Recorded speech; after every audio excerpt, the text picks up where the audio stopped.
भारद्वाज जी, आप ही से मेरा पहला सवाल है कि कट्टर ईमानदार आप लोग खुद को कहते हैं ना, तो हो जाने दीजिए ना जांच, हो जाए दूध का दूध पानी का पानी, उन्हें भी जवाब मिल जाएगा, उनके भी मुंह बंद हो जाएंगे जो बार बार आप पर सवाल उठा रहे हैं, और कट्टर ईमानदारी का जो दावा आप करते हैं वो भी प्रूव हो जाएगा। क्या दिक्कत है उसमें? देखिए हिमानी जी, आसान होता है कि जांच,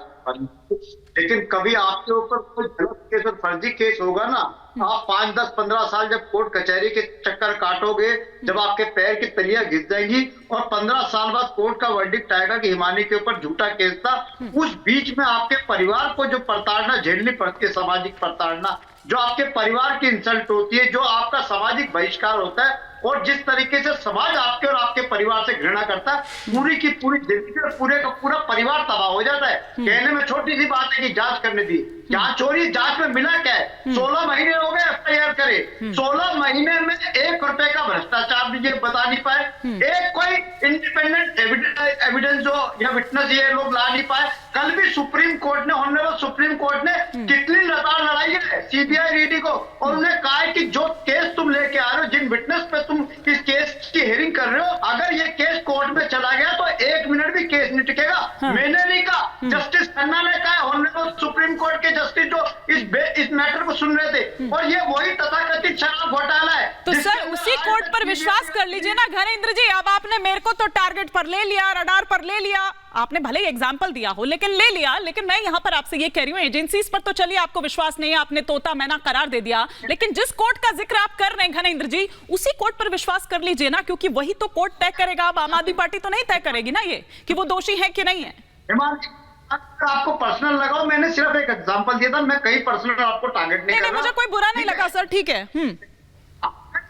कि हिमानी, इस देश में जुडिशरी और न्यायपालिका पे हमें पूरा भरोसा है, और निश्चित तौर पर जुडिशरी और न्यायपालिका ने आज तक 2015 से लेके अब तक हमारे 45 विधायकों पे फर्जी केस हुए, और 45 में से 43 विधायक कोर्ट से बरी हुए। चीफ मिनिस्टर साहब के ऊपर 15 केस हुए, 15 में से 13 केसों में चीफ मिनिस्टर साहब बाइज्जत बरी हुए। तो आम आदमी पार्टी के खिलाफ मोदी जी झूठे केस तो लगा सकते हैं, लेकिन उन्हें कोर्ट में साबित करना, ये बार बार इनके लिए चैलेंज रहा है, और इस बार भी चैलेंज रहेगा। संजय सिंह को सिर्फ इसलिए जेल भेजा गया कि संजय सिंह संसद में आंखों में आंखें डालकर प्रधानमंत्री से सवाल पूछ रहे थे कि प्रधानमंत्री जी अडानी की जांच क्यों नहीं कराओगे। प्रधानमंत्री, ठीक है घनेंद्र जी, आप ही का सवाल लेकर जा रही हूँ शाजिया अलमी जी के पास, फिर मैं कांग्रेस का यहाँ पर रुख करूंगी। दुष्यंत जी हमारे साथ हैं, लेकिन शाजिया अलमी जी वो कह रहे हैं कि जेल में तो डाल दीजिए, आप सबूत कहां से लाएंगे? आप वो कह रहे हैं कि सबूत नहीं है, कुछ भी आप साबित नहीं कर पा रहे हैं, कुछ भी,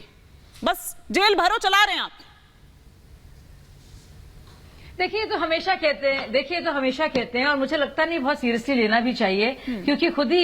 ही कह रहे हैं कि सबूत नहीं है, और क्यों अब हमेशा इनके सारे विधायक जिन पर फर्जी इल्जाम लगे हैं वो बरी हो गए। यानी कि इस बात की वो तस्दीक कर रहे हैं कि अगर मामला सही नहीं होता है तो कोर्ट बरी कर देता है। तो उनसे सवाल पूछ लीजिए, भाई सुप्रीम कोर्ट ने क्यों नहीं छोड़ा सत्येंद्र जैन को, क्यों बेल नहीं मिली मनीष सिसोदिया को, चाहे वो सेशंस कोर्ट हो या हाई कोर्ट हो या फिर सुप्रीम कोर्ट हो, खुद बताए ना। इसका जवाब तो खुद ही दे रहे थे वो कि अगर मामला, क्योंकि मामला है तभी तो ये बात है, आबकारी नीति आई,